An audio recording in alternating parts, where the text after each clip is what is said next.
Venkatesh advanced pain clinic, నొప్పి మాయం, surgery దూరం. For appointments 9155515563.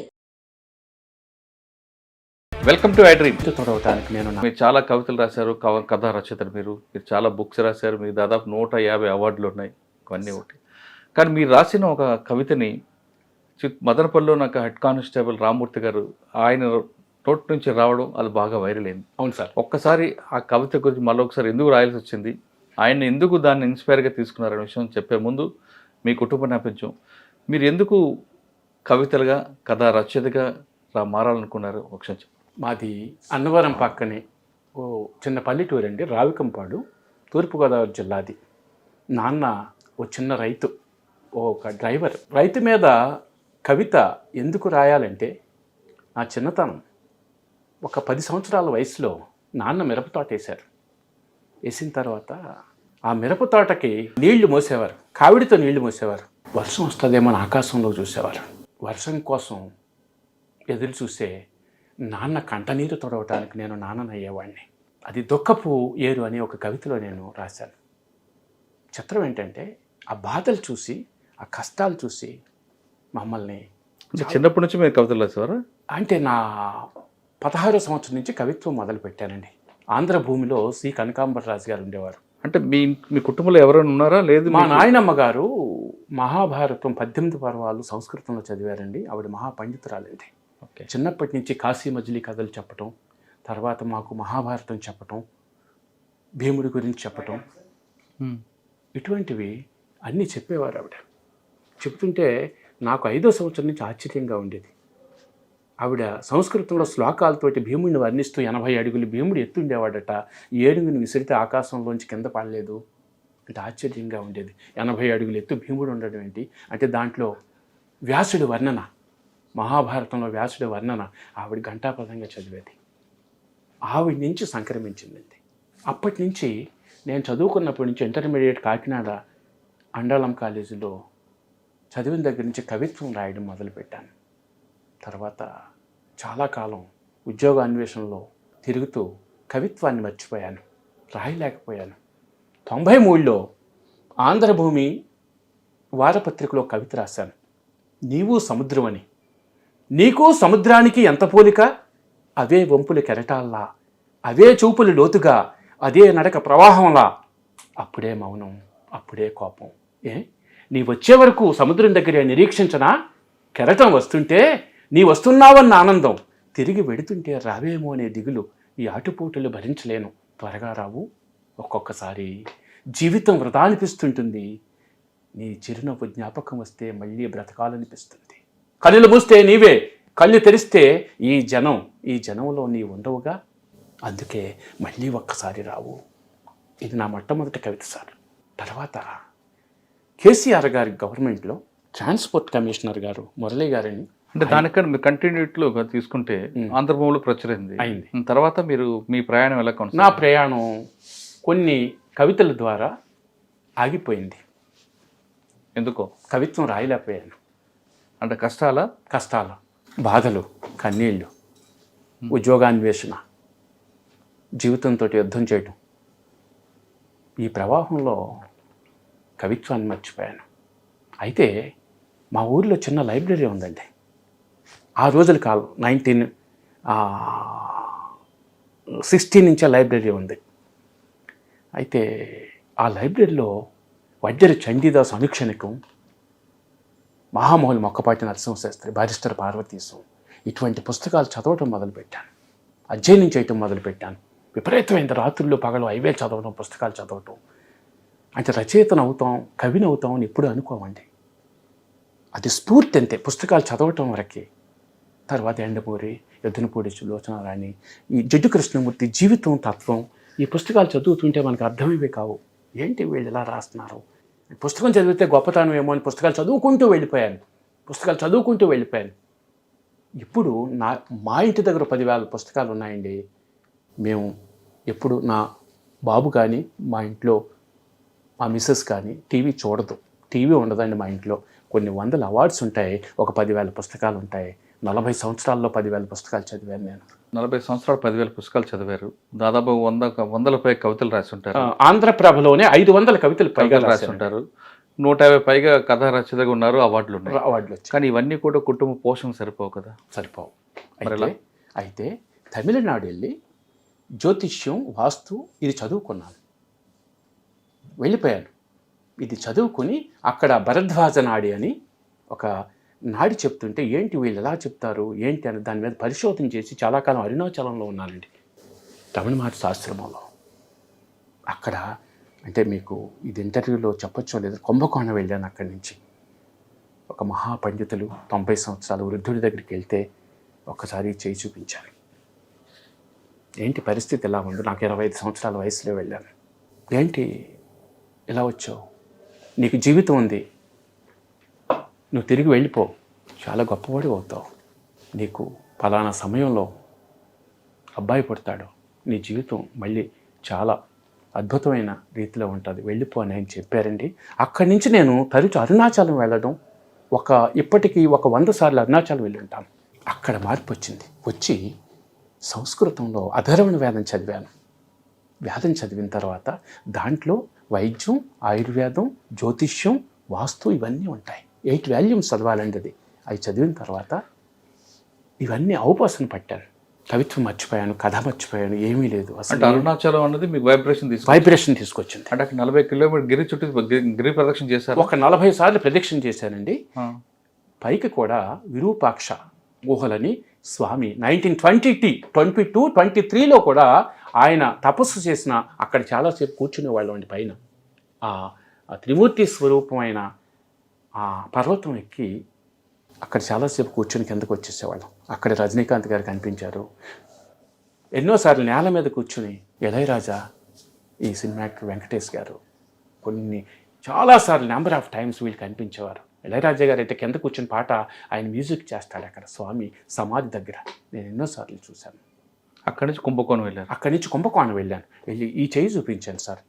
చేయి చూపిస్తే చేయి చూడబడికి చెప్పాడు ఆయన, మా అబ్బాయి పలానా టైంలో పౌర్ణమి రోజున ఒక కొడుకు పుడతాడు, నీ జాతకం మారుతుంది, నువ్వు ఫైనాన్షియల్గా లక్షాధికారి అవుతావు, ఫస్ట్ చాలా గొప్పవాడు అవుతావు, ఒక కవి అవుతావు, ఒక రచయిత అవుతావు, నువ్వు సంఘంలో సొసైటీలో నీకు సన్మానాలు జరుగుతాయి, చాలా కీర్తి వస్తుంది అని చెప్తే నేను నమ్మలేదు సార్ వాస్తవానికి.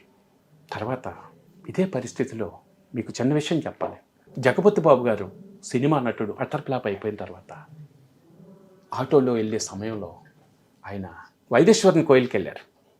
వెళ్ళిన తర్వాత జ్యోతిష్య పండితుడు ఎక్కడ నేను వెళ్ళి చెప్పించుకున్నానో అక్కడే అదే జ్యోతిష్య పండితులు వారు ఆయనకి చెప్పారు, ఫలానా సమయంలో నువ్వు గొప్పవాడు అవుతావు.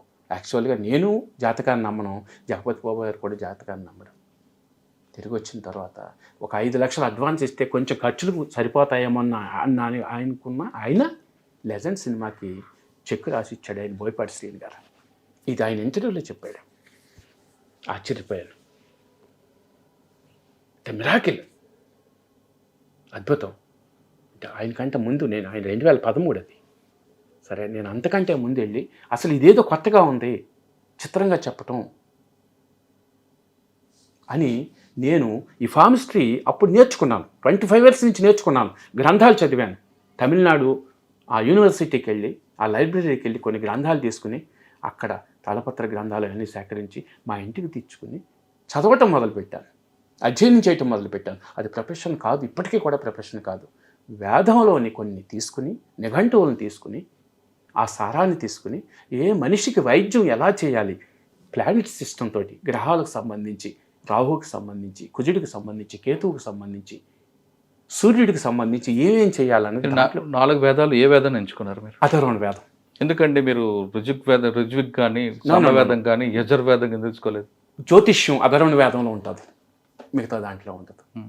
ఇప్పుడు మీరు యజుర్వేదం అన్నారు, కృష్ణ యజుర్వేదం పండితులు చదువుతారు. అది వాళ్ళు యజ్ఞం చేయడానికి యజుర్వేదం పనిచేస్తుంది. అంటే మీరు వైద్యం కోసం అన్నాను, జ్యోతిష్యం కోసం తీసుకున్నారు. ఇష్టం.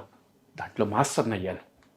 అయిన తర్వాత ఒక్కరోజు మీకు చెప్పాలి, IRDA director general doctor DVS Shastri is from Bombay. ఆయన అమెరికాలోనే ఎక్కడ ఉన్నారు నాకు తెలీదు. ఇది 2009లో ఆయన నా అపాయింట్మెంట్ తీసుకుని 3 సార్లు వచ్చారండి. ఇంటర్వ్యూ రేపు పొద్దుట చూస్తారు ఆయన భార్య ఒకసారి ట్రైన్లో వెళ్తుంటే తెనాల్లో దిగుతుంటే రమావతి అండి, ఆవిడ ఉస్మానియా యూనివర్సిటీలో పనిచేసేవారు. మీ అమ్మాయి అమెరికాలో ఉంది కదా అన్నాను నేను ఇలాగా పక్కనే కూర్చుని. ఎలా తెలుసు మీకు? నాకు తెలిసిపోతాయి. సరే వేరే మ్యారేజ్ కోసం ప్రపోజల్ అవుతుంది, మీకు ఇష్టం లేదు కదా అన్నాను. వెంటనే సార్కి ఫోన్ చేసింది. సార్ చీఫ్ సెక్రటరీ గారు కూడా చేశారు, రిజర్వ్ బ్యాంక్ మేనేజర్గా చేశారు, డాక్టర్ డివిఎస్ శాస్త్రి, దువ్వూరి వెంకట సుబ్రహ్మణ్య శాస్త్రి. వెంటనే ఆ బాబు నెంబర్ తీసుకుని కాంటాక్ట్ తీసుకుని రా నేను బయలుదేరి వస్తున్నాను అన్నాడు. ఆయన 3 సార్లు వచ్చారు సార్ డాక్టర్ డివిఎస్ మీ దగ్గరికి. ఎస్, ఆయన ఫొటోస్ ఉంటాయి సార్, మళ్ళీ పంపిస్తాను మీకు. ఇద్దరే డాక్టర్ డివిఎస్ శాస్త్రి, చిన్నపిల్లాడు, ఆయన పెద్ద బ్రాహ్మణుడు, 6 feet ఉంటాడు.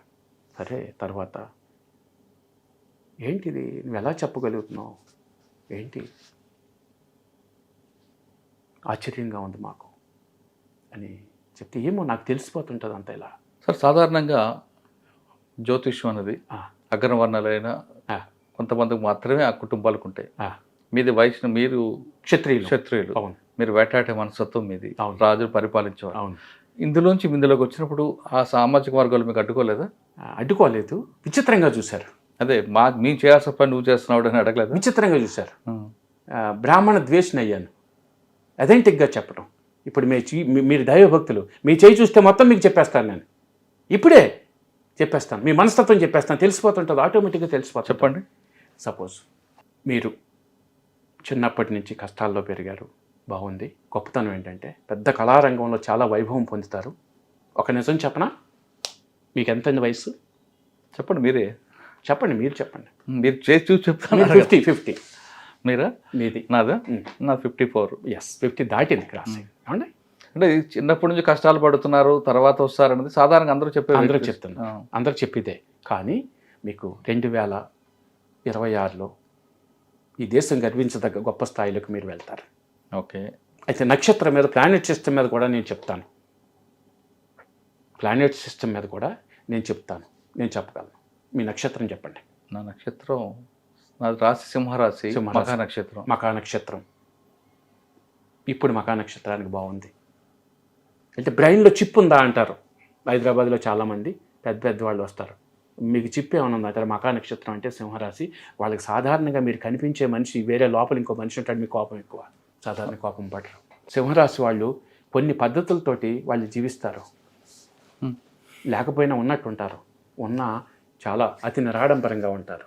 అది వాళ్ళ యాటిట్యూడ్. ఆలోచిస్తారు, గొప్పగా ఉంటారు. అసలు యాక్చువల్గా నేను ఎక్కువ మాట్లాడకూడదు, స్వప్నలాగా తక్కువ మాట్లాడి ఇంటర్వ్యూ. నాకు స్వప్న చేస్తే రామ్ గోపాలవరం గారిని చాలా ఇష్టం. వాళ్ళు ఎక్కువ మాట్లాడాలి, నేను తక్కువ మాట్లాడాలి నేను అనుకుంటాను. కాబట్టి మీరు రాబోయే 10 సంవత్సరాల్లో చాలా అద్భుతాలు సృష్టిస్తారు. మిమ్మల్ని నేను పొగట్లేదు, ఇన్ఫ్లుయెన్స్ చేయట్లేదు. అంటే 2026 అన్నారు కదా, ఒక మిరాకిల్ జరుగుతుంది. మీరు ఇంటి దగ్గర ఉన్నప్పుడు నాకు మార్నింగ్ 10లో ఫోన్ చేయండి, ఈవినింగ్ 5 తర్వాత 8లో మాట్లాడండి. ఇంకా ఈ మధ్యలో మాట్లాడు, నేను అర్థమైందండి, మాట్లాడను, ఆశ్చర్యపోతారు మీరు. సరే అండి. 10 సంవత్సరాల తర్వాత నాలో ఏం జరుగుతుంది? నాకు 2026. అవును, 10 సంవత్సరాల తర్వాత ఇంకేదో ఉంటున్నారు. 26 మిరాకిల్ నాకు. తర్వాత ఇప్పుడు నేను చెప్పను. ఓకే సార్, జాతకాలు నమ్మొద్దు అనే వారికి మీరేమంటారు? మీరు ఇచ్చే సమాధానం? బాగా చదువుకోవాలి, దేశం తిరగాలి. విశ్వవిద్యాలయాల్లో కొన్ని 5,000 సంవత్సరాల క్రితం రాసిన వరాహమిహిరుడు జాతక పద్ధతి గురించి మనం తెలుసుకోవాలి. మీకు ఉదాహరణకు చెప్తున్నాను. వరాహమిహిరుడు ఒక రాజ్యానికి వెళ్తాడు, ఆ రాజుకు ఒక కొడుకు ఉంటాడు. అతను 12వ రోజుని జాతకం వేయిస్తాడు. వరాహమిహిరుడు ఆస్థాన పండితుడు, చాలా గొప్పవాడు. 5,000 సంవత్సరాల క్రితం వరాహమిహిరుడు రాశాడు. మీరు మంచి ప్రశ్న వేశారు, నేను చెప్తున్నాను దాని సమాధానం.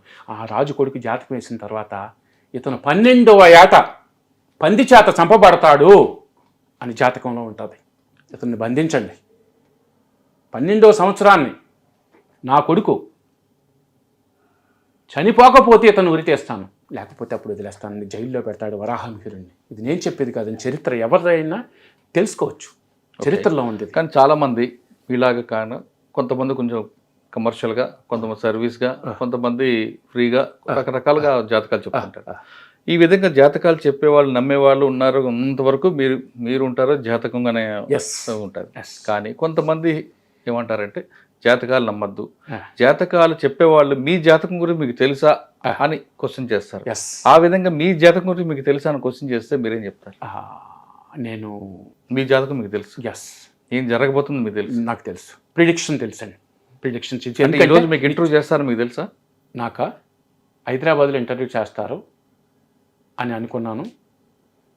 నాకు 5 తర్వాత ప్రతిరోజు ఒక అద్భుతం జరుగుతుందని తెలుసు. దీన్ని నేను ప్రిడిక్ట్ చేయలేదు. ఏదో అద్భుతం అనుకున్నారు. మరణం ఒక్కటే మనకు తెలియదు, మిగతా అన్నీ తెలుసు. మరణం ఒక్కటే మనకు తెలియదు, మిగతా అన్నీ తెలుస్తాయి. సార్, కొంతమంది పేరెంట్స్ ఏమంటారంటే జాతకాలు నమ్మి పిల్లల భవిష్యత్తు నాశనం అవుతుంటుంది, ఎప్పుడో మహారాజు అవుతానని చెప్పి ఇప్పటి నుంచి చదవకుండా గాల్లో దీపం పెట్టి కూర్చునే వాళ్ళు ఉంటారు, మా పిల్లలు చెడిపోతుంటారు, జాతకాల వల్లే వీళ్ళు జాతకాలు నమ్ముకొని చెడిపోతున్నారని కొంతమంది అంటుంటారు. వాళ్ళకి మీరు సమాధానం ఏంటి? కృషిని నమ్మాలండి. మీరు చెప్పారు కదా, ఇప్పుడు నా విషయం పక్కన పెట్టండి. కొంతమంది ఎవరు మీ దగ్గరకు వచ్చి మీరంటే మీరు కాదు, జాతకం చెప్పేవాళ్ళు, నీకేం పర్వాలేదు, చేయి అద్భుతంగా ఉంది, నీకు లక్ష్మణ్ రేఖ ఉంది, శ్రీ సరస్వతి రేఖ ఉంది, అన్ని రేఖలు ధనరేఖ ఉంది, ధనరేఖ ఉంది, నీకు రాబోయే కాలంలో నువ్వు మహారాజు అవుతావు, నీకు మహారాణి పుడుతుంది, లేదా కోటీశ్వరు అవుతావు అని రకరకాల గీతలతో చెప్తారు. చెప్పినప్పుడు అదే మాయలో ఉండి ఎప్పుడో రాబోయే కాలంలో I am king, once upon and king అనిలాగా కొంతమంది సినిమాలు చూపించారు. ఆ విధంగా నేను అవుతాను అనుకొని కొంతమంది యువత చదువుకోకుండా ఉండిపోతుంటారు. అవునండి. బయటికి రాకుండా ఇళ్లలోనే కూర్చుండిపోతుంటారు కొంతమంది మాత్రమే. అవును సార్. అటువంటి వాళ్ళు చూసిన వాళ్ళ తల్లిదండ్రులు బాధపడుతుంటారు. అవునండి. జాతకం నమ్మద్దు, కానీ మనం కృషి చేయాలి. అవును. గాల్లో దీపం పెడితే ఆగదు, దీపానికి నూనె పోయాలి, దీపం ఆ వెలుతురు రావాలంటే చెయ్యి అడ్డం పెట్టాలి. ఇదంతా ప్రాసెస్ అయితే దీపం వెలుగుతుంది. అంతేకాని గాల్లో దీపం పెట్టి దేవుడా నువ్వు దిక్కంటే ఆగదు. రైట్? కానీ ఇటువంటి నమ్మే మీ వాళ్ళు అంటే మీరటి కాదు, కొంతమంది జాతకాలు నమ్ముకొని జీవితాలు నాశనం చేసుకుంటున్నారు అనే వాళ్ళకి మీరు ఇచ్చే ప్రశ్నకి మీ సమాధానం ఏంటి? ముందు కృషి చేస్తూ కష్టాన్ని అనుభవిస్తూ అదృష్టం కోసం భగవంతుడు ఇస్తే మీరు నమ్మితే దానికోసం ఎదురు చూడాలి. 30 సంవత్సరాల పోరాటం, 35 సంవత్సరాల జీవితంతో యుద్ధం చేసిన తర్వాత నాకు జీవితం అందింది. జీవితం క్రమక్రమంగా మింగుతూ జీవితం మరణం వైపు ప్రయాణిస్తుంది. జీవితంతో యుద్ధం చేయటం మొదలైంది. ఏమండి? అయితే ముందు కృషిని నమ్మాలి. ఇప్పుడు నేను ప్రొఫెషనలిజంగా కాదు, నేను చెప్పను ఎవరికైనా. నా దగ్గరికి ఎమ్మెల్యేలు వస్తారు, మినిస్టర్లు వస్తారు, అందరూ వస్తారు. ₹1 తీసుకోను, అది నా వృత్తి కాదు. దేవాదాయ శాఖలో కన్స్ట్రక్షన్స్ చేయటం, అవి చూసుకోవటం, ఆ పని చేసుకుంటాను. అంటే ఇప్పుడు మీరు చేస్తున్న జాతకం అనేది కమర్షియల్ కాదు, ప్రొఫెషనల్ కాదు, ఓకే, సర్వీస్ మోటో. రైట్. చెప్పడం అంతే. మీ ప్రొఫెషనల్ వేరేది ఉంది, ప్రొఫెషన్ వేరేగా ఉంది, అంటే కుటుంబ పోషణ కోసం వేరేది ఉంది. సర్వీస్ ఓన్లీ అంతే, సర్వీస్ మోటో. రైట్ అండి, బాగుంది, మీరు చేస్తున్నారు, సంతోషంగా ఉంది. మీరు ఇందాక మాట్లాడుతున్నట్లుగా కృషి చేయాలి, చేస్తేనే మనిషి ముందుకు వెళ్తానండి. కృషి చేయకుండా జాతకాలమే నమ్ముకొని ఉండే వాళ్ళకి మీరు ఇచ్చే సమాధానం ఏంటి అంటున్నా? తప్పంటానండి, అది తప్పు, అది తప్పండి. ఓకే, మన కర్త కర్మ క్రియ మనం తీసుకుందాం. కర్మ సిద్ధాంతం నమ్ముతారా మీరు? నమ్ముతాను. నమ్ముతారు? నేను నమ్ముతాను. ఓకే, కర్మ సిద్ధాంతాలు మనం భూమి మీద పుట్టినప్పుడు మనం గత జన్మలో చేసింది కొంత తీసుకొస్తాం, ఈ జన్మలో చేసింది గత జన్మ మొత్తం తీసుకురాం, కొంత భాగం తీసుకొస్తాం, ఈ జన్మలో చేసింది మళ్ళీ దానికి యాడ్ అవుతుంటుంది. ఈ జన్మలో మనం చేసిన పాప పుణ్యాలన్నీ కూడా యాడ్ అయిన తర్వాత మరొకసారి మరణించి మరొక జన్మలో ఇంకొక దేహంలో వెళ్తాం. అది మనిషి అవ్వచ్చు, ఇంకోటి అవ్వచ్చు. ఈ సర్కిల్ నుంచి ఒక మనిషి బయటికి రావాలంటే మరణం పుట్టుక పాపం పుణ్యం అని కాకుండా ఆ సర్కిల్ నుంచి పూర్తిగా మనిషి బయటికి రావాలంటే ఏం చేయాలి? ప్రవర్తన, నడవడిక, మంచి బుద్ధి, ఇది తప్పు చేస్తున్నాం, ఇది తప్పు మాట్లాడుతున్నాం, ఇది ఇలా ఉండకూడదు, ఇలా చేయకూడదు అని ప్రతి విచక్షణా జ్ఞానం, ప్రతి సమయం, ప్రతి సెకండ్ ఉండాలి మనకి. అది ఉంటే ఆటోమేటిక్గా జీవితం చాలా సక్రమంగా వెళ్తుంది. నేను ఒక 20 years నుంచి చాలా హ్యాపీగా ఉన్నాను. ఓకే, అసలు దేని మీద నాకు ఆశ లేదు. మీ గురించి మాట్లాడలేదు, జనరల్గా పబ్లిక్ గురించి మాట్లాడలేదు. పబ్లిక్ కూడా అలాగే ఉండాలి. పబ్లిక్ అలా ఉండాలి. ఒక మనిషి ఒక మంచి పని చేస్తారు, మంచి పని చేసిన వెంటనే అటువైపు నుంచి ఏదో ఆశిస్తాడు, నేను చేసిన వ్యక్తి గురించి రావడం కానీ లేదా మంచి పని చేశానని. ఆ విధంగా ఆశించిన తర్వాత ఆశించింది రాకపోతే ఆ వ్యక్తి మీద దుమ్మెత్తిపోస్తుంటాడు. అటువంటి వ్యక్తికి ఏం చేయాలి?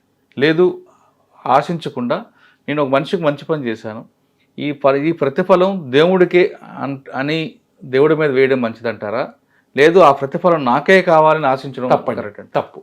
ఆశించకుండా అది దైవానికి వదిలేయటం మంచిది. భగవద్గీత కూడా అదే చెప్తుంది, మీకు తెలియదేం కాదు. నువ్వు పని చెయ్యి అంతే, ఫలితాన్ని ఆశించుకో. మీరు నన్ను కలవడానికి కూడా రుణానుబంధం ఉంది. నాకు అదృష్టం, నేను మీ దగ్గరికి రాలేదు, మీరు నా దగ్గరికి వచ్చారు. నిత్యం గాయత్రి ఉపాసన చేస్తాను ఉదయమే. ఇప్పుడు దీపారాధన చేసి వచ్చాను. అమ్మవారి బొట్టిది శక్తితోటి వచ్చాను. నేను మీ దగ్గరికి 9th 10th మీకు వచ్చి, నేను రవీంద్ర భారతిలో పుస్తకావిష్కరణ, నేను 9th మార్నింగ్ దిగుతాను. మిమ్మల్ని పిలిచి ఆతిథ్యం ఇచ్చి కూర్చోబెట్టుకుని కాసేపు మాట్లాడి ఇంటర్వ్యూ చేద్దాం నేను అనుకున్నాను. మీరు నా దగ్గరికి వచ్చారు, నేను మీ దగ్గరికి రాలేదు. దీన్ని నేను నమ్ముతాను. అంటే మీ దగ్గరికి మీకోసం రాలేదు మీరు? నాకు తెలుసు, ఇది అదృష్టమే కదా. నా కోసం రాకపోయినా అదృష్టమే కదా. నాకు కష్టాన్ని కలిగించలేదు మీరు. అవును, నాకు కష్టాన్ని కలిగించలేదు. ఓకే, మనం కాసేపు పక్కన పెడతాం. మీరు రాసిన మంచి కవితలు చెప్పండి, మీకు బాగా హృదయానికి. ఎందుకంటే మీరు రాసిన ప్రతి కవిత వెనక ఒక జీవిత సారాంశం కనిపిస్తుంది. ఒక శ్రామికుడి కష్టం కనిపిస్తుంది, ఒక రైతు కష్టం కనిపిస్తుంటుంది, ఒక ఉద్యోగ బాధలు కనిపిస్తుంటాయి, గృహిణి బాధలు ఇంకా కనిపిస్తుంటాయి. అంటే ఒక్కొక్క ఇన్సిడెంట్ తీసుకొని మీరు కవిత అల్లుకుంటూ రాస్తాను. మీకు ఆ విధంగా అన్ని వర్గాల వారికి నచ్చినది నాకు డాక్టర్ అద్దేపల్లి రామ్మోహన్ రావు గారని కాకినాడలో చాలా పెద్ద కవి, ప్రముఖుల వారు. ఆయన ఎప్పుడు ఈ కవిత చెప్పించుకునేవారని నా చేత. నాకు మనిషి కావాలి, నాకు మనిషి కావాలి, అతని చిరునామా కావాలి. మనిషి తన సమస్యల మళ్ళా పానిపోయి పడుకుని జీవితాన్ని ఎక్తారగా మెట్టగలగాలి. అలాంటి మనిషి కావాలి, నాకు అతని చిరునామా కావాలి. మనిషి అంటే తన హృదయాన్ని జనసంద్రపు లయం చేయాలి. అలాంటి మనిషి కావాలి, నాకు అతని చిరునామా కావాలి. మనిషి తన సమస్యల వల్ల పానిపోయి పడుకుని జీవితాన్ని ఎక్తారగా మెట్టగలగాలి. అలాంటి మనిషి కావాలి, నాకు అతని చిరునామా కావాలి. మనిషి అంటే భూమి లోతుల్లోని ఖనిజాలను బయటకు తీయగలుగుతున్నాడు, మనిషి గుండె లోతుల్లో నిజాన్ని బయటకు తీయలేకపోతున్నాడు. అలాంటి మనిషి కావాలి, నాకు అతని చిరునామా కావాలి. మనిషి అంటే 6 అడుగుల జడత్వం కాదు, 60 కేజీల నిశ్శబ్దము కాదు. మనిషి అంటే ఓ కదలిక, మనిషి అంటే ఓ చప్పుడు, మనిషి అంటే ఓ ప్రభంజనం. అలాంటి మనిషి కావాలి, నాకు అతని చిరునామా కావాలి. 2016లో రాశాను. ఖాళీ సీసాలో మనిషి, దాని వెనుకున్న స్టోరీ చెప్పు. ఖాళీ సీసాలో మనిషి అంటే జీవితం, ఈ దేహం అద్దెకి తెచ్చుకున్నారు మీరు. రమణ మహర్షి కూడా అదే చెప్తారు. ఆయన అద్దెకి వచ్చింది. ఒక స్త్రీకి మగాడు జేబులో డబ్బులు లేకుండా కనపడితే ఖాళీ సీసాతో సమానం. దాంట్లో రాశాను, కొన్ని కౌగిళ్ళు జేబులు తడుముతున్నాయి, కొన్ని కౌగిళ్ళు జేబులు తడుముతున్నాయి. మీ దగ్గర డబ్బులు లేకపోతే స్త్రీకి, భార్య అవ్వచ్చు, ప్రియురాలు అవ్వచ్చు, ఎవరైనా అవ్వచ్చు, అతను ఖాళీ సీసాతో సమానం అని రాశాను దాంట్లో. కానీ నేను దానికి ఏకీపించానండి. ఓకే సార్, చెప్పండి. తల్లి కడుపుని చూస్తుంది, భార్య జోబిని చూస్తుంది, కానీ తల్లికి జోబి చూడదు. మరి స్త్రీ అన్నారు. నేను భార్య ప్రియురాలు గురించి చెప్పాను, అమ్మ గురించి. అమ్మ గురించి కూడా చెప్పాలి కదా. చెప్పలేదు. అమ్మ ఎప్పుడు కడుపే చూస్తుంది, జోబి చూడదు. అమ్మ అనంత కావ్యం అని ఒక కథకి 10,000 రూపాయలు బహుమతి నాకు వేదనాగా ఫౌండేషన్. అంటే స్త్రీ అనగానే అందరూ స్త్రీలు అలా చూడరు, కొంతమంది భార్యలు భర్త బాగోగులు. అంటే నేను ఇక్కడ కొన్ని కౌగిళ్ళు జేబులు తడుముతున్నాయన్నాను. అది ప్రియురాలు మాత్రమే. ఎస్, భార్య కాదు. కాదు, అమ్మ కాదు, అమ్మ అసలు కాదు, అమ్మ అసలు కాదు, అమ్మ అసలు కాదు, భార్య కాదు, ప్రియురాలు. కొన్ని కౌగిళ్ళు జేబులు తడుముతున్నాయి. ఆ జేబులు తడిమే వాళ్ళకి మగాడు ఖాళీ సీసాలా కనపడతాడు. వాస్తవ జీవితంలోంచి, నిజ జీవితంలోంచి ఎన్నో చూశాను. ఆమె కళ్ళు ఎన్ని నిశరాత్రులు మోసాయో అంటాను. ఒక కవిత్వంలో, అనుభూతి కవిత్వంలో, ఒక అనుభూతి మరో అనుభూతిని ఆస్వాదిస్తుంది, ఒక కోరిక మరో కోరికను జయిస్తుంది. నాకు తెలియని గుహాంతరాల్లోకి నేను వెళ్ళిపోతుంటాను. కవిత్వం అంటే ఒక ఆల్కమీ. కవిత్వం ఒక కృష్ణశాస్త్రికి తెలుసు, ఒక పెద్దన్నకి తెలుసు, ఒక శ్రీశ్రీకి తెలుసు. కవిత్వం అంటే డబ్బాలో గులక రాళ్ళు వేసి శబ్దం చేయడం కాదు. కవిత్వం అంటే ఒక ఆల్కమీ. కవిత్వం అంటే ఒక కాలచక్రం. ఇది మీకు బాగా నచ్చింది. ఎస్. ఓకే, కథా రచయితగా చెప్పండి మీ ప్రయాణం. కథా రచయితగా నా ప్రయాణం ఏంటంటే, ఒక కథ నేను సమీక్షలు రాసేవాడిని ఆంధ్రప్రభలో. వారి పేరు చెప్పాలి, వైఎస్ఆర్ శర్మ గారని, ఇప్పుడు ప్రస్తుతం ఎడిటర్ కూడా. ఎక్కడ? ఆంధ్రప్రభ, హైదరాబాద్లో. ఓకే. వైఎస్ఆర్ శర్మ గారండి, చాలా పెద్దవారు, మంచి వ్యక్తి, గొప్పవారు. ఆయన ఒక 50 కవితలు రాస్తుంటే ఆయన పక్కన నేను రాసేవాడిని అండి 2016 నుంచి. ఇలా రాసే క్రమంలో ఏంటి ఇతను ఎవరని నాకు ఫోన్ చేశారండి ఒకసారి. ఆయన చెప్పండి సార్ అన్న. అప్పటి నుంచి సమీక్షలు రాస్తుంటే ఒకరోజు ఆయన ఫోన్ చేసి అన్నారు, నువ్వు మంచి కథకుడు అవుతావు, కవిత్వాన్ని అడాప్ట్ చేసుకుని కథ కింద కూడా రాయొచ్చు కదా అన్నాడు. తర్వాత 100 నవలలు రాసిన, ఈ మధ్యనే కేంద్ర సాహిత్య అకాడమీ అవార్డు తీసుకున్న పి చంద్రశేఖర్ ఆజాద్ ఫోన్ చేసి, నువ్వు కవిత్వం బాగా రాస్తున్నావు, ఒక కథ సాక్షికి రాయి. రాజిరెడ్డి గారు, పూడి రాజిరెడ్డి గారు పనిచేసేవాడు ఆయన. అంటే జలప్రస్థానం అనే కథ రాశాను. నేను రాసిన మరుసటి వారంలోనే జలప్రస్థానం అనే కథ 2020 జనవరి సాక్షి ఆదివారం పండే బుక్లో వేసాడు ఆయన, నా ఫోటోతోటి. సార్ మీకు బాగా నచ్చింది చెప్పండి. అంటే మీరు కొన్ని కథలు, మీ కథ రచయితలు నాకు బాగా నచ్చిన కథ, అంటే మీ కథల్లో ఎక్కువగా జీవిత సత్యాన్ని తీసుకుంటున్నారు. అవునండి. సామాజికుడు అంటే మధ్యతర కుటుంబానికి, సామాన్యుడికి అందుబాటులో, అంటే వాళ్ళకి అర్థమైన భాషలో వాళ్ళు ఎదుర్కొంటున్న సమస్యల్ని ఈ కథ నాది అని భావించే విధంగా మీరు రాస్తున్నారు. ఆ విధంగా రాసిన ఒక కథ చెప్పు. నాకు అమెరికాలో తెల్సాలో బహుమతి వచ్చిన రాజావ కథ అండి. ఆ కథ బాగా నచ్చిందండి నాకు. అది మానవ హృదయాల్ని, బాధల్ని, కష్టాలని, సామాన్యుల దగ్గర నుంచి ఎలా ఉంటుందో చెప్పే కదండి. ఈ దేశంలో ఉండే ప్రముఖ 26 మంది రచయితలు అమెరికా రివ్యూలు రాశారు ఆ కథ మీద, అదే పుస్తకం దాని మీద. చెప్పండి దాని సారాంశం ఏంటి? దాని సారాంశం ఏంటంటే, మీ అస్తిత్వం కోసం మీరు జీవిస్తారు, మీ ఉనికి కోసం మీరు జీవిస్తారు. ఆ ఉనికి కానీ అస్తిత్వం కానీ దెబ్బ తీస్తే ఒక వర్గం కానీ, ఒక కులం కానీ, ఒక సమాజంలో కట్టుబాట్లు కానీ, మతం కానీ, అప్పుడు మీరు ఏం చేస్తారు? ఆయుధాన్ని పడతారు. 80 ఏళ్ల వృద్ధ స్త్రీ ఆయుధం పట్టాల్సి వచ్చింది 5,000 మంది మీద. 50 మందితోటి వెళ్ళి గెలిచింది. 1920లో ఒక వాస్తవ సంఘటనను ఆధారంగా తీసుకుని వేస్తే 5,000 మందిలో 3,000 మందిని చంపేసింది. తను చనిపోయింది.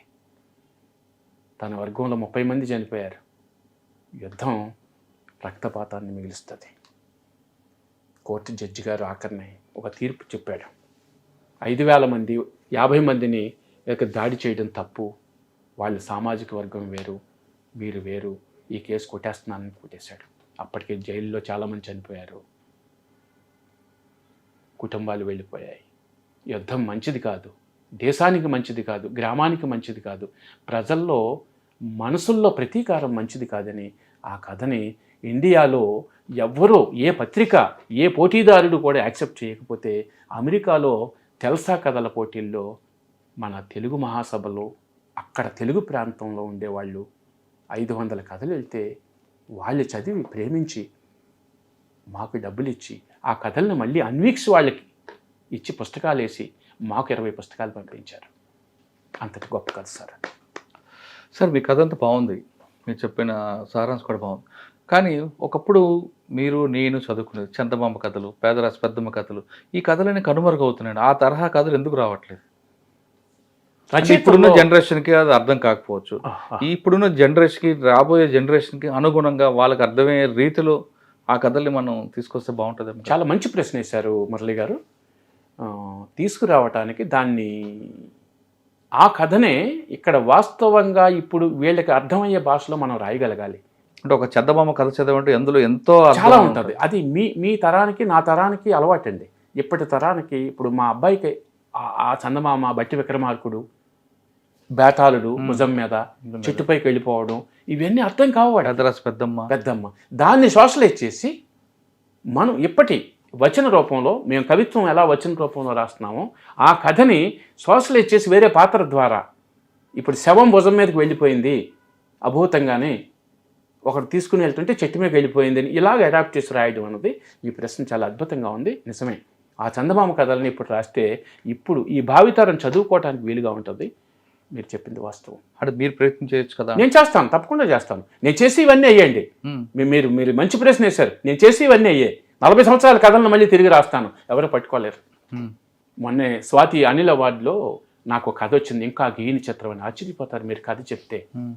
అమెరికాలో ఒక అత్యంత పెద్ద ధనవంతుడు వేమూరి బలరాం గారు ఉత్తరం రాశారు.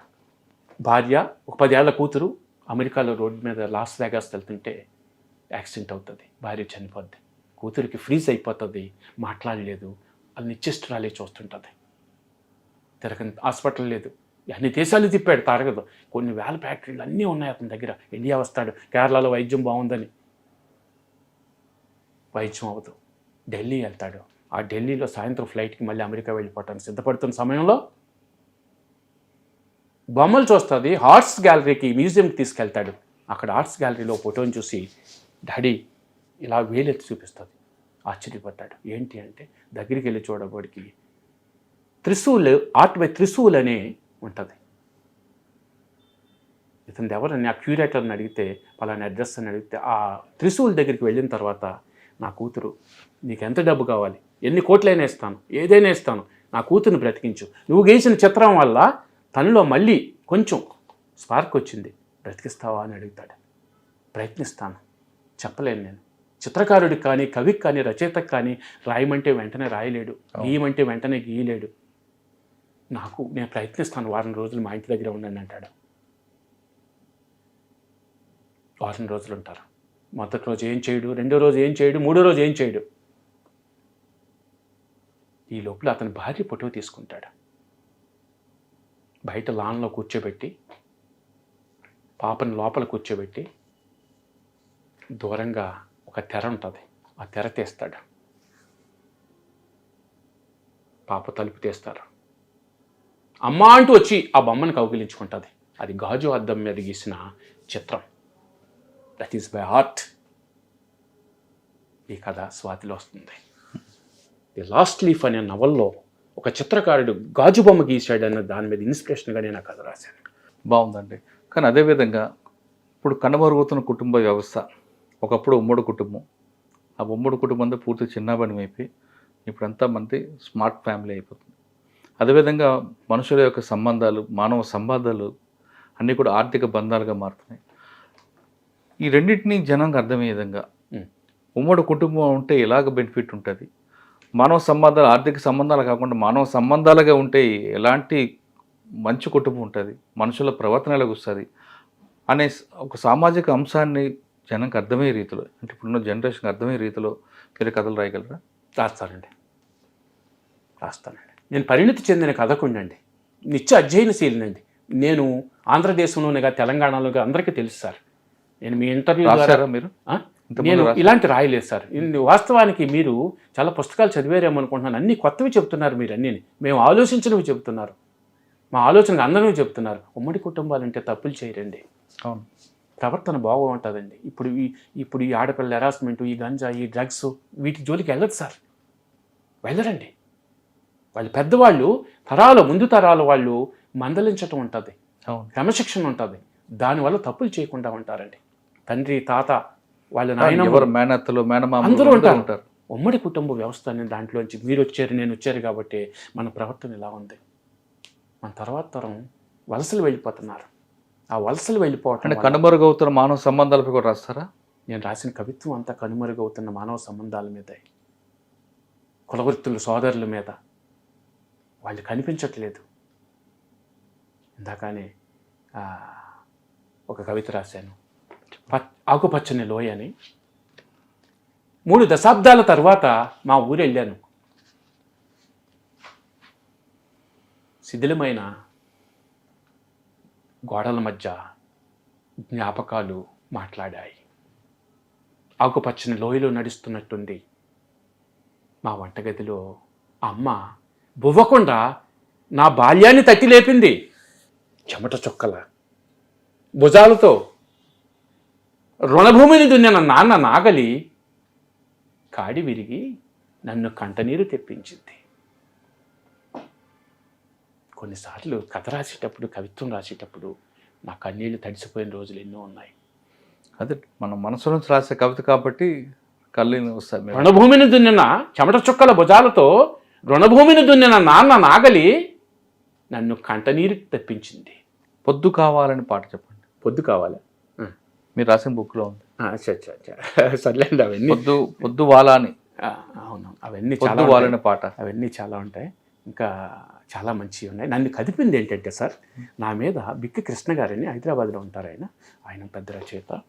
అయితే ఆలూరి బైరాగి కంటే ఒక వేశ్య కవిత చాలా అద్భుతంగా రాశారు మీరు. నాకు తెలంగాణలో ప్రైజ్ వచ్చిన ఆకలి చూపు అనే కవిత కేసీఆర్ గారు కూడా చాలా మెచ్చుకున్నాడు. అది ఆయన ట్రాన్స్పోర్ట్ కమిషనర్ మురళీ గారిని పంపించాడు ఆ రోజు మీటింగ్ త్యాగరాయగారి సభలో. ఆకలి చూపు కవిత పేరే ఆకలి చూపు. ఆ శిథిల భవంతి గోడ ప్రక్కన వీధి దీపపు స్తంభం క్రింద నిలబడింది ఎవరో. అటు ఇటు నడిచే మనుషుల మధ్య ఇంకా అలాగే నిలబడి ఉంది. ఎవరి కోసమో, ఎందుకో అలా. అందుకోసం మాత్రం కాదు. కొన్ని కళ్ళు నిజాలు చెప్తాయి, ఆ కళ్ళు మాత్రం ఆకలితో ఉన్నాయి. మెల్లగా సమీపించి నీవెవరు అని అడిగాను. నేనేనా? యుగారంభం నుండి మగాడేసే ప్రశ్నే నేను వేశాను. నేనేనా?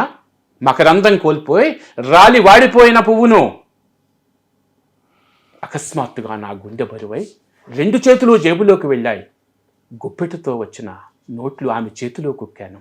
ఆమె చేయి నన్ను గట్టిగా ఒడిసి పట్టుకుంది. నా మణికట్టుపై రాలిన 2 కన్నీటి బొట్లు. ఆ తడిసిన స్పర్శలో నాకు అమ్మతనం కనిపించింది. ఎప్పుడు ఆలూరి బైరాగి రాశాడు వేశ్య మీద కవిత్వం. దాన్ని మించిపోయింది సీతారామరాజు మానవత్వం అని బిక్కి కృష్ణ గారు ఆంధ్రప్రభలో ఒక వ్యాసం రాశాడు నా ఫోటోతోటి. గొప్పతనం అని కాదు, నా కవిత్వం నేను చదువుతుంటే నాకే కంటనీరు వస్తుంది. అంత అద్భుతం కాదండి, అక్కడ రసాత్మకం అంటాడు. రసాత్మకం సార్. ఒక అర్థాన్ని ఇచ్చే కవితలు రాసే, సాహిత్యం వినబడే పదాలు వచ్చే పాటలు ఉండే ఒకప్పుడు, ఇప్పుడు అవన్నీ ఎందుకు కనుమరుగవుతున్నాయండి? ఈ ఆధునిక యుగం అనుకోవాలా, లేదా అర్థం కాని కవితలు రైటర్లు వస్తున్నారు అనుకోవాలా? అర్థం కాని రచయితలు వస్తున్నారు. అంటే ఆధునిక సాహిత్యంలోని కావలసిన రసం లేదండి. ప్రాచీన సాహిత్యం చదవాలి. ఒక శ్రీపాద సుబ్రహ్మణ్య శాస్త్రి గారి కథలు చదవాలి. ఈ మధ్యన తల్లావజుల పతంజలి శాస్త్రి గారు ఎంత గొప్ప పేరు పెట్టావు అన్నాడు. దానికి ఆయన నాకు ఫోన్ చేసి, రాజమండ్రిలో ఉంటారని 80 సంవత్సరాల వృద్ధుడు, ఎంత గొప్ప పేరు పెట్టావు, ఖాళీ చేసాలో మనిషి జీవితాన్ని చూపించి. ఎప్పుడో ఇస్మాయిల్ గారు ఖాళీ చేసాలనే కవిత్వ పుస్తకం రాశాడు. ఆయన అప్పుడప్పుడు మాట్లాడతారు. ఎంత అద్భుతమైన పేరు పెట్టావు తల్లావజుల పతంజలి. రామేశ్వరం కాకులు అనే ఒక గొప్ప కథా సంపుటి వెలువరించారు. ఆయన చాలా పెద్ద ఆయనండి. తల్లావజుల సుందరం గారు బ్రదరు, తల్లావజుల శివశంకర శాస్త్రి గారి పిల్లలు వాళ్ళు. సార్, మీరు రాసిన కవితకి, కథ రచయితలకి చాలామంది మెచ్చుకుని ఉంటారు. మిమ్మల్ని గుర్తించి సన్మానించడంలో ఎవరు ఉండండి? ఈ మధ్యన నాకు ఎక్స్ట్రా అవార్డు 2వ వచ్చిందండి, విజయవాడలో కొల్లూరి. రేపు 17వ తారీఖున సన్మానం. సన్మానాల మీద విసుకొచ్చింది సార్ నాకు. కానీ సన్మానాలతోనే మీకు కడుపు నిండుతుందా, ఇంకా వేరే ఉందంటారా? కుటుంబ పోషణ ఎలా జరుగుతుంది? కుటుంబ పోషణ నేను కన్స్ట్రక్షన్ చేస్తుంటాను సార్. దేవాలయాలు టెండర్స్ చేసి వర్క్ చేసుకుంటాను. I'm financial. కానీ కవితలు ఎవరు పాటలు రాసే వాళ్ళకి కానీ ఈ సన్మానాలే కడుపు నింపుతుంటాయి అనేది ఒక వార్త ఉంది. ఇది నాకు ఎక్కువ ఇష్టం సార్. ఎక్కువ ఇష్టం. దీనివల్ల ఇంకొక 100 ఏళ్ళు బ్రతకాలనిపిస్తుంది. నిజం, చాలా సంతోషం. దీనికి వారసుడిగా ఉన్నారు మీ వాళ్ళు ఎవరైనా? మా అబ్బాయి మొన్నే కథ రాసాడండి. మా మిస్సెస్ కథా రచయిత్రి. నా భార్య కథలు రాస్తుంది. రాసిన కథ కల్లా మాకు పట్టుదల ఏంటంటే బహుమతి రావాలి, లేకపోతే మేము అంటే మీలో మీ ముగ్గురులో పోటీయా? ఎస్. మీరు మీ భార్య తను ఫస్ట్ కథ రాశాడు, మొన్నే బహుమతి వచ్చింది. మాచిరాజు కళా సాహిత్యపీఠం రవీంద్ర భారతి రేపు 3వ తారీఖున సన్మానం. సార్, ఫైనల్గా చెప్పండి, మీరు ఒకప్పుడు ఒక రైతు బిడ్డగా వచ్చి ఆ కష్టాలు డైరెక్ట్గా చూసారు. ఆ కన్నీళ్ళు కష్టాలు మర్చిపోకుండా నెక్స్ట్ భావితరాలకు అర్థమయ్యే రీతిలో రాసుకొస్తున్నారు. ఇందాక మనం మాట్లాడినట్లుగా ఆ ట్రెండ్కి పూర్తికి పోతుంది. ఇప్పుడంతా కూడా social media trend, smart trend, అంతా రీల్స్ వీటిలోనే వస్తున్నాయి. కవితలు వినేంత ఓపిక లేని కాలం ఉన్నాడు. చదవట్లేదండి, ఎవరు చదవట్లేదు. అటువంటి టైంలో జనంకి మనం ఏం చెప్పబోతున్నాం, మన బాధను కానీ ఒక సారాంశాన్ని కానీ ప్రజలకు ఇవ్వాలంటే ఏం చేయాలి? జనానికి అంటే వాళ్ళకి చాలా తక్కువ టైం వాళ్ళకి కావాలి. ఇప్పుడు మీరు రాసిన కవితలు కానీ కథా రచనలు కానీ చదవాలంటే కనీసం ఒక 5 నిమిషాలు 10 నిమిషాలు మనసు పెడితేనే అందులో ఉన్న సారాంశం మనసు కడుతుంది. ఇప్పుడు అలా లేరు. కేవలం 2 నిమిషాల్లోనే మైకి నూడిల్స్ లాగా కావాలంటున్న కాలం ఇది. మంచి ప్రశ్న సార్. మీరు కథ నిడివి తగ్గిందండి. కథ నిడివి తగ్గింది, కవిత్వం నిడివి తగ్గింది. అదే ఈ కాలంలో మనం ఏం చేయాలి? మ్యాగీ లాగా ఇన్స్టెంట్ నూడిల్స్ లాగా ఇవ్వాలా, ఇన్స్టెంట్ కవితలాగా ఇవ్వాలా, లేదా లాంగ్ టర్మ్ సొల్యూషన్ చెప్పాలి? లాంగ్ టర్మ్ సొల్యూషన్ ఏంటంటే, ఇప్పుడు మీరు ఇన్స్టెంట్ పోయిటరీ ఎప్పటికప్పుడు బర్నింగ్ ఇష్యూస్ మీదే అతి తక్కువగా రాస్తే ప్రతి వాళ్ళు కూడా మీలాంటి పబ్లిక్ డొమైన్లు ఖచ్చితంగా చూస్తారు, ఖచ్చితంగా చదువుతారు. అదే ఇన్స్టెంట్ పోయిటరీ చెప్పండి ఒకటి. ఇన్స్టెంట్ పోయిటరీయా? Burning poetry. బర్నింగ్ ఇప్పుడు డ్రగ్స్ ఉన్నాయి, సైబర్ క్రైమ్, లేదా ట్రాఫిక్, ఈ మూడింటి మీద చెప్పండి. లేదు మీకు బాగా నచ్చిన అమ్మా నాన్నకి దూరం చేస్తున్న కొడుకుల మీద కానీ, లేదా భార్యని దూరం పెట్టిన భర్త మీద కానీ చెప్పండి. చాలా రాశాను సార్, చెప్పండి. ఏది మీకు బాగా గుర్తుండిపోయింది? అవి సార్ లేదు ఈ మూడు మీకు చెప్తున్న సామాజిక సమస్యలు పుడుతున్నాయి. సైబర్ క్రైమ్, అవును, డ్రగ్స్, ట్రాఫిక్, ఈ సామాజిక సమస్య మీద ఏమైనా ఇన్స్టెంట్ పోయిటరీ చెప్పగలరు? ఇన్స్టెంట్ పోయిటరీ అంటే డ్రగ్స్, మాఫియా ఇవన్నీ చాలా విస్తృతంగా ఉన్నాయి. కవిత్వం అంటే ఏంటంటే అండి, ఒక దృశ్యాన్ని చూసి కానీ, ఒక బాధను చూసి కానీ, స్పందించి వస్తుంది, ఒక కులాన్ని చూసి కానీ. నాకు మంచి ప్రశ్న ఇస్తారు మీరు. ఒక ప్రణయం చంపేశారు, ఒక వయస్సు అమ్మాయిని ప్రేమించాడని అప్పుడు ఒక కవిత రాశాను సార్ నేను. ఆ సంఘటన చూసి స్పందించారు? సంఘటన చూసి స్పందించాను. అతను దళితుడనే చంపేశారు. పులుల్ని చంపే లేళ్ళు పుట్టే వరకు ఈ మరణ మృదంగాలు ఆగవా? కులం అనే ఈ కులాన్ని చివరి ఊరేగింపు దాకా నీ భుజాల మీదకు మోసుకుపో. ఇప్పుడు ఏం చేద్దామని పులుల్ని చంపే లేళ్ళు పుట్టే వరకు ఈ మరణ మృదంగాలు ఆగవా అని ఒక కవిత రాశాను. కానీ పులిని లేడిని చంపడం ఉండదు కదా, లేడిని పులి చంపుతుంది కదా, నైజమే కదా? కరెక్ట్, భలే ప్రశ్నిస్తారు. పులుల్ని చంపే లేళ్ళు పుట్టాలంటే దళిత వాళ్ళలో వాళ్ళు పులులు అవ్వాలని అర్థం. దళిత వాళ్ళలో మీరు పులులు అవ్వండి, అప్పుడు ఈ మరణ వ్రతంగా ఆగుతాయని మనం చెప్పటం. అది ప్రణయ్. ఎస్. ఆ కేసు. నేను ఇంకొక విషయం చెప్పాలి మీకు. నాకు ఎమోషనల్ పోయిటరీ ఎక్కువ రాసేవాడిని.